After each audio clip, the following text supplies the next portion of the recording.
جادو ہے، معجزہ ہے، کرامت ہے اور ارہاس ہے، اعانت ہے، کرامت، یہ سارے کے سارے خوارقات میں سے ہیں، خارق عادت ہے۔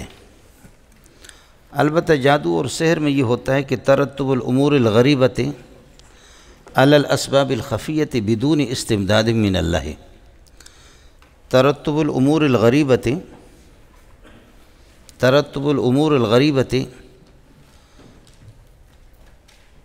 امور غریبہ علی الاسباب الخفیۃ، جادو کے اسباب خفی ہوتے ہیں، شیاطین سے اور جنات سے مدد لی جاتی ہے، بدون استمداد من اللہ، اللہ کی مدد نہیں ہوتی۔ جادو کو ٹھکانے پر لگانے والے جنات ہی ہوتے ہیں، جنات اس کو ٹھکانے پر لگا لیتے ہیں، یہ جادو ہے۔ اور عام حالات کے اندر یہ ہے کہ ظاہر ہے کہ جادو کو استعمال کرنا بالاتفاق یہ تو کفر ہے، لیکن سیکھنا جادو بعض صورتوں کے اندر جائز ہے، خاص طور پر اپنے دفاع کے لیے کہ مسلمانوں پر کوئی جادو کرے، اس کی دفاع کے لیے یا اپنی ذات سے دفاع کے لیے سیکھنے کی اس کو اجازت ہے کسی صورت میں۔ بلکہ بعض صورتوں کے اندر جیسے کہ جھوٹ ہے، جھوٹ فی نفسی ہی حرام ہے، لیکن بعض صورتوں کے اندر وہ جائز نہیں بلکہ واجب ہو جاتا ہے۔ ماشاءاللہ آپ سچے ہیں، بہت سچے۔ وہ اس طریقہ پر یہ ہے کہ اب کچھ لوگ آ گئے مجھے قتل کرنے کے لیے، وہ 100% مجھے ڈھونڈ رہے ہیں قتل کرنے کے لیے، آپ کو پتہ بھی ہے۔ میں یہاں اپنے مہمان خانے میں ہوں اور وہ آ کر کے آپ سے پوچھتے ہیں کہ مولانا کہاں ہے، آپ کو اس کا علم ہے؟ تو آپ کہتے کہ سچ اگر کہتا ہوں تو، اگر سچ کہتے ہیں تو ان کو قتل کیا جائے گا، اور جھوٹ بولتے ہیں تو ہم جھوٹے ثابت ہو جائیں گے، اور آپ نے چونکہ سنا ہے الصدق ینجی والکذب یہلک، لہذا سچ بولو۔ آپ کہتے ہیں ادھر ہی کمرے میں ہیں۔ تو اس قسم کے جھوٹ کی جس میں میری ہلاکت ہو اور تباہی ہو، اس قسم کی سچائی جس میں میری تباہی ہو، اس سچائی سے، اس قسم کے 1000 سچائیوں سے جھوٹ بہتر ہے۔ دروغ مصلحت آمیز جھوٹ بہتر ہے اس سچائی سے کہ جو فتنہ انگیز ہو، سمجھے؟ وہ بہتر ہے اس سچائی سے کہ جو فتنہ انگیز ہو۔ ایسی صورت میں مہربانی کرو اپنی بزرگی کو اپنے ساتھ رکھو۔ جیسے تبلیغی کو کسی نے اٹھا کر کے ڈھیلا مارا، مشرک بدعتی کوئی ڈھیلا مارا، اب تبلیغی جو نے ڈھیلا اٹھا کر اس کے پیچھے پڑ گیا، وہ بھاگ گیا کہ تبلیغی مجھے ڈھیلا مارے گا، میری خیر نہیں، اتنا لمبا چڑھیں گا۔ کہتے بھائی اللہ کے لیے میں مار نہیں رہا ہوں، صبر کرو، یہ پوچھ رہا ہوں کہ یہ پاک تھا یا پلید تھا جو آپ نے مجھے مارا؟ اگر پاک تھا تو پھر میں ٹھیک ہے اسی طرح، اور اگر پلید تھا تو اپنے کپڑوں کو تو دھو نا کم از کم۔ تو اس قسم کی بھی بعض ہر جگہ بزرگی یا کھجور کا دانہ کہیں آپ کو مل گیا، 1 دانہ 2 دانہ پڑے ہوئی ہیں، لیکن آپ متقی ہے مسجد میں مسجد کی لاؤڈ اسپیکر میں اعلان کرے اللہ کے بندوں کچھ کھجوریں ملی ہے، اللہ کے بندوں کچھ کھجوریں ملی ہے، اگر کسی کی ہوں نشانی بتا کر کے وہ لے جائیں، سمجھے؟ اور یہ میرے حلق سے جا نہیں رہے ہیں، تو یہ حیضہ لگتا ہے سچائی کا اور بزرگی کا، اس کو اپنے جیب میں رکھو، سمجھ رہی میں ہے کہ نہیں؟ اس قسم کی بزرگی نہیں چاہیے۔ عرض یہ کر رہا تھا کہ بعض صورتوں کی تعلیم، جادو کی تعلیم، اس بنیاد پر کہ جادو اور معجزے میں فرق کیا ہے، اس بنیاد پر اس کی تعلیم کی اجازت بھی ہے، اور اس بنیاد پر بھی اس کی تعلیم و تعلم کی اجازت ہے کہ اپنے آپ سے یا مسلمانوں سے دفع سحر کہہ رہے ہیں، اور اس میں بھی اجازت ہے کہ جب مسلمانوں پر جادوگری ہو رہی ہو اور کوئی اور صورت نہیں ہے تو جادو کا سیکھنا لازم اور ضروری ہوگا کہ آپ ان سے دفاع کریں، سمجھ رہی میں ہے کہ نہیں؟ یہ ہوتا ہے۔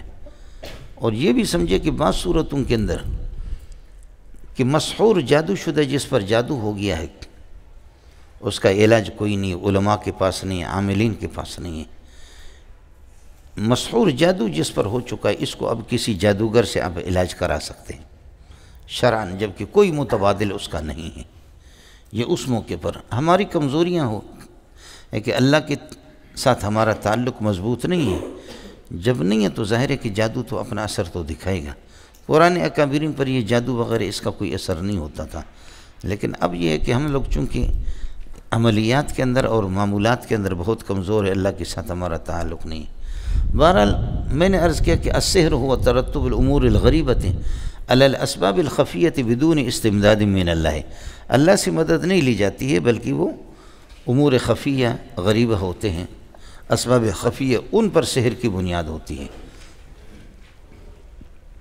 یہاں ایک بات آپ سے عرض کروں، شاید آگے میں بات عرض نہ کر سکوں۔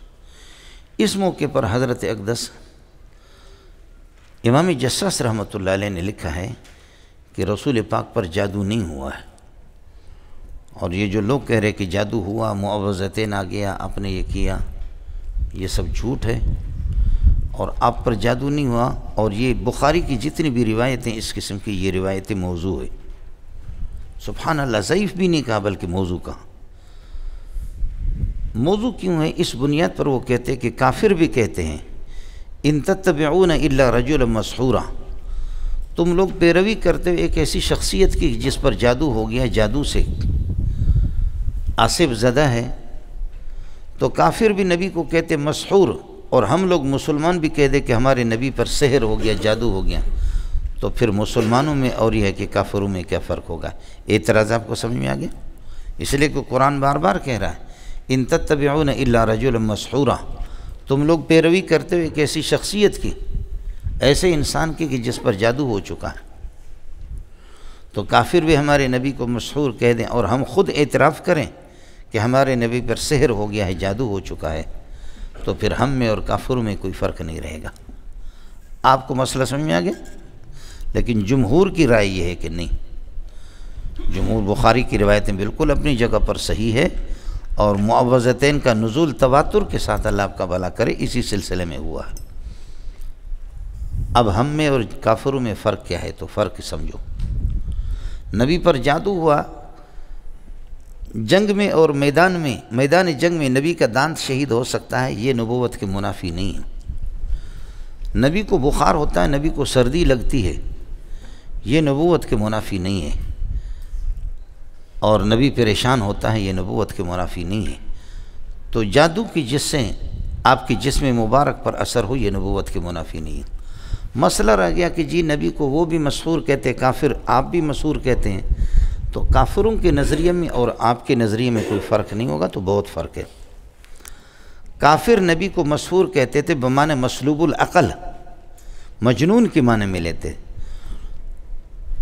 کافر نبی کو مسحور کہتے تھے بمعنی مسلوب العقل، مجنون، اور ہم مسحور کہتے ہیں کہ اس طرح کے سحر کا اثر تو آپ پر ہوا، لیکن آپ یہ کہ مسلوب العقل نہیں ہے۔ آپ دیکھیں دوسری جگہ پر خود قرآن میں افطرا علی اللہ کذبا ام بہ جنہ، افطرا علی اللہ کذبا ام بہ جنہ، افطرا علی اللہ کذبا، دانستہ طور پر کس کر کے نبی اللہ پر جھوٹ بولتا ہے، ام بہ جنہ، یا اس کو جنون اور پاگل پن لاحق ہے۔ جنون میں اور اغما میں فرق یہ ہے، آدمی بے ہوش ہوتا ہے، عقل اس کی مغلوب ہوتی ہے۔ سحر کے اندر کچھ اثر ہوتا ہے، جسم پر اثر ہوتا ہے، زیادہ کم ہوتا ہے، لیکن مسلوب العقل نہیں ہوتا۔ جنون کے اندر یہ ہوتا ہے کہ جنون میں سلب عقل ہو جاتی ہے۔ تو کافر جو مسحور کہتے تھے بمعنی مجنون، مسلوب العقل کے، اور ہم مسلوب العقل نہیں لیتے ہیں، اور ہم مریض کے معنی میں لیتے ہیں کہ آپ پر سحر و جادو کا اثر ہو گیا، سمجھے؟ باقی اتنا ہوتا تھا کہ دنیا کے اس میں ایا بھائی اس میں چینی ڈل گئی ہے نہیں ڈل گئی ہے، سمجھے؟ یہ آپ کو شک ہوتا تھا کہ اس میں چینی ڈلا ہوا ہے یا نہیں ڈلا ہوا، یہ جو شربت ہے، سمجھ رہی میں ہے کہ نہیں؟ باقی نمازوں کے بارے میں کہ میں نے ظہر کی نماز پڑھی یا نہیں پڑھی، میں نے عصر کی نماز پڑھی یا نہیں پڑھی، آپ سمجھ رہے ہیں؟ ظہر کی نماز میں نے پڑھی یا نہیں پڑھی، یا عصر کی نماز میں نے پڑھی یا نہیں پڑھی، فلاں آیت نازل ہوگی یا نہیں ہوگی، کہاں پر نازل ہوگی؟ دینیات کے بارے میں نبی کو کبھی بھی شک نہیں ہوا۔ یہ خطیبوں کا اضافہ ہے کہ میں نے نماز پڑھی نہیں پڑھی، یہ آیت کس طریقے پر یہ ہے۔ دینیات میں نبی پر کبھی بھی کوئی اثر نہیں ہوا۔ جادو کا اثر جسم مبارک پر ہوا، جسمانی طور پر آپ کو تکلیف تھی، اور وہ جیسے کہ لبید بن عاصم یہودی کے بیٹیوں نے ہو گیا۔ خلاصہ یہ نکلا کہ حضرت کا یہ اپنا تفرد ہے، حضرت ابو بکر جساس رحمۃ اللہ علیہ کا اپنا تفرد ہے، سمجھی۔ اور حضرت اللہ آپ کا بھلا کر یہ ہے کہ فرعیات کے اندر حنفی ہے، لیکن اعتقادیات میں آپ کو حنفی کہنا ذرا مشکل ہے، سمجھی۔ میں وہ الفاظ کہہ نہیں سکتا، البتہ احکام القرآن جساس کو آپ دیکھیں گے، اس جگہ کو اس نے سرے سے بخاری کی روایت کو موضوع قرار دیا، اور لا تدرک الابصار وہو یدرک الابصار وَإِذٍ نَاظِرَةٌ إِلَىٰ رَبِّهَا نَاظِرَةٌ، وہ رؤیت باری تعالیٰ یوم القیامت کے قائل نہیں ہے کہ اللہ کی زیارت قیامت کے دن ہوگی، تو اس وجہ سے یہ ان کے تفردات ہیں۔ البتہ بعض لوگ لکھتے ہیں کہ حضرت اقدس نے یعنی معتزلی تھی، اور بعض لکھتے ہیں کہ آخری دنوں میں انہوں نے اور علامہ زمخشری نے، ان لوگوں نے توبہ کیا، آخری دنوں میں اپنی زندگی کے آخری ایام میں انہوں نے توبہ کیا۔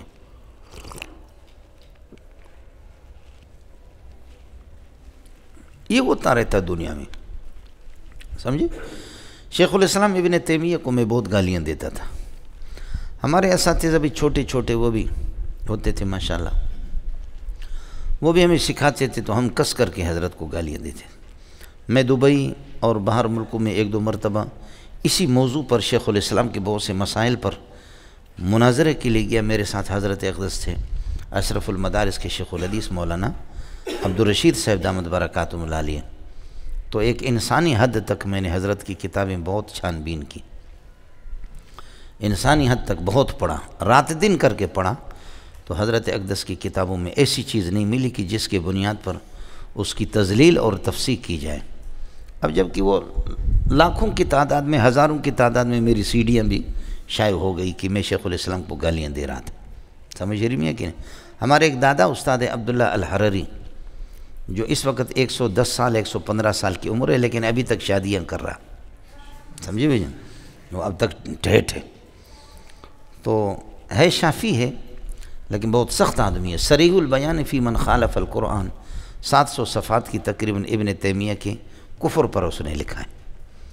الزلالۃ کہ المقالۃ سنیہ سنیہ فی زلالت ابن تیمیہ، یہ بھی اس نے لکھا ہے۔ اظہار عقیدت الاسلام عقیدت الطحاوی کی اس نے شرح ضخیم شرح لکھی ہے، اور ان کے ہاں شیخ الاسلام ابن تیمیہ وہ پکا کافر ہے اور اس کو مرتد قرار دیتا ہے۔ ہمارے بھی بہت سے لوگ، یہ ہم نے بھی اپنا منہ کالا کیا بہت سے مسائل، لیکن اصل کتابوں میں جا کر کے دیکھا، اس وجہ سے توبہ کیا۔ یہ غلط فہمی ہو جاتی ہے۔ میں آپ کو بتا دیا کہ ہمارے عظیم دوست ہے غریب مولانا محمد طیب صاحب کشمیری سبیل مسجد کے امام، تو میں نے سنا تھا کسی بزرگ سے کہ بھائی یہ حضرت عیسیٰ علیہ السلام کی حیات کے قائل نہیں، عیسیٰ علیہ السلام کی نزول من السماء کے قائل نہیں، تو مولانا طیب تو میرے دوست ہے، لیکن میں نے کس کر کے اس پر کفر کا فتویٰ لگایا۔ اور اس کے بعد جب یہ ہے کہ وہ سیڈیاں، اس زمانے میں کیسٹ کا زمانہ ہوتا تھا، یہ چیزیں پھیل گئی، اور حضرت کو جب اس کی اطلاع ملی تو حضرت نے فون کیا مجھے، فون کر کے کہا کہ مولوی منظور، میں غسل بھی کرتا ہوں، علماء کو بلاؤ، طہارت حاصل کرتا ہوں، قرآن سر پہ رکھتا ہوں، خدا کی قسم میں حیات عیسیٰ کا منکر نہیں ہوں اور نزول عیسیٰ کا منکر نہیں۔ تو میں نے کہا فلاں کتاب میں جو مضمون ہے وہ آپ نے داخل کیا؟ کہا کہ وہ میں نے داخل نہیں کیا، مولانا اسحاق سندیلوی صاحب، ان کی کتاب دینی نفسیات میں نے یہ مضمون داخل نہیں کیا ہے، اس کے داخل کرنے والے کچھ اور بڑے مولوی ہیں، لیکن جب ٹکر ہوگا تو ان کے منہ پہ میں ماروں گا، پھر میں ظاہر کروں گا، ابھی میں ظاہر نہیں کرتا۔ یہ تحریفات کن لوگوں نے کی ہے، سمجھے؟ آدمی کو غلط فہمی ہوتی ہے۔ میں نے کہا یار میں نے تو آپ کو کافر قرار تو دیا ہے میں نے کہا کافر تو قرار دیا، لیکن اب یہ ہے کہ میں خود کلمہ پڑھوں مسلمان ہو جاؤں، اس لیے کہ آپ جیسے بغیر تحقیق کے اس نے کہا میں قسم اٹھاتا ہوں کہ یہ مجھے خامخواہ لوگوں نے بدنام کر دیا، میں آپ کے پاس آ جاتا ہوں اور قسم اٹھاتا ہوں۔ میں نے کہا آپ نہ آ جائے، ابھی میں آپ کے پاس آ جاؤں گا اور معافی مانگوں گا کہ مجھ سے غلطی ہوگی۔ حضرت کا اس طرح مسئلہ ہے، سمجھے؟ شیخ الاسلام ابن تیمیہ رحمۃ اللہ، مسئلہ آپ کے سامنے آئے گا۔ خیر، بہرحال میں نے عرض کیا کہ حضرت نے بھی آخری دنوں میں اس طرح توبہ کی ہے، آدمی کو توبہ کرنی چاہیے۔ بتاتے ہیں علامہ جساس نے اور علامہ زمخشری رحمۃ اللہ علیہ نے، یہ ان حضرات نے یہ کہ اعتزال سے توبہ کی ہے، باقی کوئی شک نہیں ہے کہ بہت بڑے آدمی ہیں۔ مزید ویڈیوز کے لیے آپ ہمارے فیس بک پیج کو لائک کریں اور ساتھ ہی ہمارے YouTube چینل کو بھی سبسکرائب کریں تاکہ کسی بھی ناگہانی کی صورت میں آپ کو ہماری ویڈیوز بر وقت مل سکے۔